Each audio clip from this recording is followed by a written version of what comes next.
তোমরা ঘরে বসে কি করে স্কিন থেকে ট্যানিং রিমুভ করতে পারবে, তার সাথে সাথে স্কিনের হারিয়ে যাওয়া গ্লোটা ফিরিয়ে আনতে পারবে। আমার চ্যানেলে অনেক রকম ভিডিও তোমরা দেখতে পেয়েছো, আর যারা আমার চ্যানেলে ভিডিওগুলো দেখোনি আগের ভিডিওগুলো, তারা অবশ্যই গিয়ে দেখে আসো, অনেক অনেক হেল্প পাবে। যাদের স্কিনে সমস্যা রয়েছে তারা যদি আমার রেমেডিগুলো ট্রাই করো তাহলে কিন্তু অনেক উপকার পাবে। আর আজকে যে রেমেডিটা তোমাদের সাথে শেয়ার করব ভীষণ ইজি, শুধুমাত্র 3টি উপাদান দিয়ে তোমরা কিন্তু রেমেডিটা তৈরি করতে পারবে আর ভালো রেজাল্ট পাবে। তো চলো আর কথা না বাড়িয়ে রেমেডিটা স্টার্ট করা যাক। কিন্তু তার আগে যারা আমার চ্যানেলে নতুন তারা অবশ্যই আমার চ্যানেলটিকে সাবস্ক্রাইব করে আমার পাশে থেকো। তো চলো ভিডিওটা দেখে নেওয়া যাক। প্রথমে আমি এখানে নিয়ে নিয়েছি একটি আলু। তো এখানে আমি মিডিয়াম সাইজের একটি আলু নিয়েছি, আর আলুটা কিন্তু আমি একদমই খোসা ছাড়াইনি, মানে এটা শুধু জল দিয়ে ওয়াশ করে নিয়েছি। তো এটা আমি এখন গ্রেট করে নিচ্ছি। তো এই আলুর রস দিয়ে কিন্তু রেমেডিটা তৈরি করব, ভীষণ ভালো আমাদের স্কিনের জন্য আলুর রস। আলুর রস আমাদের স্কিন থেকে খুব তাড়াতাড়ি পিগমেন্টেশনকে দূর করে, তার সাথে সাথে কিন্তু কালো দাগ ছোপ দূর করতে সাহায্য করে এবং চোখের নিচের কালি, রিঙ্কলস এইসব কিন্তু দূর করতে সাহায্য করে। তো এখানে আমি আলুটা খুব ভালো করে গ্রেট করে নিয়েছি। তারপর এখন আলুর রসটা আলাদা একটি বাটিতে নিয়ে নিচ্ছি। তো এখানে ছোট্ট একটি কথা বলে দিই বন্ধুরা, আজকের যে রেমেডিটা আমি তোমাদের শেয়ার করছি এটি কিন্তু তোমরা রোজ ব্যবহার করবে না, 15 দিনে একবার ব্যবহার করবে। আর এটা কিন্তু তোমরা হঠাৎ করে কোথাও যাচ্ছ তার আগে যদি এটা ব্যবহার করো খুব ভালো রেজাল্ট পাবে। আর এই রেমেডিটা ব্যবহার করার পর তোমরা আধ ঘন্টা পরে মেকআপ করতে পারো, ইনস্ট্যান্টলি আমাদের স্কিনে খুব সুন্দর একটা গ্লো চলে আসবে। তো এটা একটা খুব সুন্দর ইনস্ট্যান্ট গ্লোয়িং ফেসিয়াল বলতে পারো। তো এখানে আমি নিয়ে নিচ্ছি অ্যালোভেরা। তো আমি এখানে গাছের অ্যালোভেরাটা নিচ্ছি, তোমরা চাইলে কিন্তু এখানে মার্কেটের অ্যালোভেরাটাও নিয়ে নিতে পারো। তো এখানে আমি ছোট্ট একটু অ্যালোভেরার টুকরো নিয়েছি, এটা কাট করে নিয়েছি। এটা আমি জেলটা এখন বের করে নেব। তো জেলটা বের করার জন্য আমি এখানে গ্রেটার ব্যবহার করছি। তো গ্রেটার দিয়ে খুব ভালো করে গ্রেট করলে কিন্তু জেলটা চলে আসবে। বন্ধুরা, এই অ্যালোভেরা জেল আমাদের স্কিনে খুব সুন্দর একটা স্মুদিং ইফেক্ট দেয়, স্কিনটাকে ময়শ্চারাইজ করে, তার সাথে সাথে স্কিনে নানান ধরনের র্যাশ এইসব কিন্তু দূর করতে সাহায্য করে। খুবই ভালো অ্যালোভেরা জেল আমাদের স্কিনের জন্য। এমন অনেকেই আছে যাদের অ্যালোভেরা জেলটা স্যুট করে না, তারা আমাকে কমেন্ট করতে পারো, আমি তাদেরকে অন্য কিছু সাজেশন দিয়ে দেব।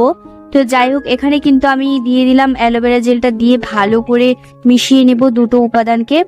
আর এই রেমেডিটা কিন্তু ছেলে মেয়ে প্রত্যেকেই ব্যবহার করতে পারবে, কিন্তু বাচ্চারা এটা অ্যাভয়েড করে চলো, কারণ এই রেমেডিটা কিন্তু বড়দের জন্য, মানে 17 বছরের ওপরে যারা, তারা এই রেমেডিটা ব্যবহার করতে পারবে। তো দেখো এই দুটো উপাদানকে ভালো করে আমি প্রথমে মিশিয়ে নিচ্ছি। এরপরে আমি লাস্ট এখানে আমার আরেকটি ইনগ্রিডিয়েন্টস আমি এখানে অ্যাড করব, এটা হচ্ছে ফেয়ার লাভলি। তো এখানে আমি নিয়ে নিচ্ছি কিছুটা পরিমাণ ফেয়ার লাভলি। তো এখানে তোমরা ছোট যদি একটা 10 টাকা দামের পাউচ নাও, এটা তোমরা 2বার ব্যবহার করতে পারবে, মাসে 2বার তোমরা ব্যবহার করে নিতে পারবে। তো এখানে দেখো আমি কিছুটা ফেয়ার লাভলি দিয়ে ভালো করে মিশিয়ে নেব। মিক্স হতে কিন্তু একটু সময় লাগে, তোমাদের একটু ধৈর্য ধরে মিক্স করে নিতে হবে। বন্ধুরা, ঘরে বসেই কিন্তু তোমরা তোমাদের স্কিনকে খুব তাড়াতাড়ি ব্রাইট গ্লোয়িং করে নিতে পারবে। আজকের এই রেমেডিটা ভীষণ ইফেক্টিভ, আমি এই রেমেডিটা অনেকবার ব্যবহার করেছি এবং খুবই ভালো রেজাল্ট পেয়েছি। আর এইরকম টাইপের ভিডিও আমার চ্যানেলে আগেও আমি দিয়েছি। তো দেখো ভালো করে মিশিয়ে নেওয়ার পর খুব সুন্দর একটা ক্রিম টাইপের এখানে তৈরি হয়ে গিয়েছে। এটা আমি এখন ফেসে অ্যাপ্লাই করব। আর মিক্সিংটা কিন্তু ভীষণ জরুরি, একটু সময় ধরে তোমাদের মিক্স করে নিতে হবে। তো এখন আমি পুরো ফেসে অ্যাপ্লাই করব, তার আগে কিন্তু ফেসটা অবশ্যই ক্লিন হওয়া জরুরি। তো তোমরা ফেস ওয়াশ দিয়ে এখানে ফেসটা ক্লিন করে নিতে পারো। তারপর কিন্তু আলতো হাতে ম্যাসাজ করে তোমাদের এটা লাগিয়ে নিতে হবে। স্কিনের যত ধরনের নোংরা ময়লা আছে খুব তাড়াতাড়ি কিন্তু উঠে যাবে এই রেমেডিটা একবার ব্যবহার করার পরে। ভেতর থেকে স্কিনটা ব্রাইট হবে, স্কিনে খুব সুন্দর একটা উজ্জ্বলতা আসবে। তো এখানে আমি যেটা বলছি সেটা তোমাদের অবিশ্বাস্য হতেই পারে, আমি তোমাদের বলবো তোমরা একবার ট্রাই করে দেখো, তোমরা নিজেরাই প্রমাণ পেয়ে যাবে। তো এখানে আমি পুরো ফেসে এটা অ্যাপ্লাই করে নিয়েছি, আর অবশ্যই কিন্তু একটু ম্যাসাজ করে করে অ্যাপ্লাই করবে।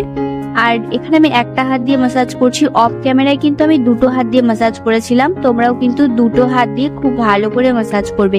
তারপর এটা রেখে দেবে 10 মিনিটের জন্য। 10 মিনিট পর তোমরা এটা ওয়াশ করে ফেলবে জল দিয়ে। তো দেখো এটা আমি খুব ভালো করে লাগিয়ে 10 মিনিটের জন্য রেখে দিয়েছিলাম। এখন একটি ভিজে রুমালের সাহায্যে মুছে নিচ্ছি। তোমরা চাইলে কিন্তু প্রথমে একটি ভিজে রুমাল দিয়ে ভালো করে মুছে নিয়ে তারপর জল দিয়ে মুখটা ধুয়ে নিতে পারো। এতে কিন্তু অনেক বেশি ভালো রেজাল্ট পাওয়া যায়, কারণ যে নোংরা ময়লাগুলো সব কিন্তু এই ভিজে রুমালে চলে আসে, মানে ডেড সেলগুলো চলে আসে। তো ভালো করে ফেসটা ক্লিন করে নেওয়ার পর কোনো একটা ময়শ্চারাইজার ক্রিম লাগিয়ে নেবে। যদিও এটা আমি রাতের বেলা ব্যবহার করছি, তাই তোমরা যদি রাতে ব্যবহার করো অবশ্যই একটা নাইট ক্রিম লাগিয়ে নিতে পারো। আর যদি তোমরা অ্যালোভেরা জেল লাগাতে চাও সেক্ষেত্রে তোমরা অ্যালোভেরা জেলও লাগিয়ে নিতে পারো। একটু খসখসে টাইপের হয়ে যায়, কিন্তু ময়শ্চারাইজারটা ব্যবহার করলে কিন্তু ঠিক হয়ে যায়। তো হাতেও আমি এটা অ্যাপ্লাই করেছিলাম, হাতটাও দেখতে পারছো কতটা ব্রাইট হয়েছে। তো অবশ্যই আমি তোমাদের একবার রিকোয়েস্ট করবো তোমরা ব্যবহার করো। তো আজকের মতো টাটা।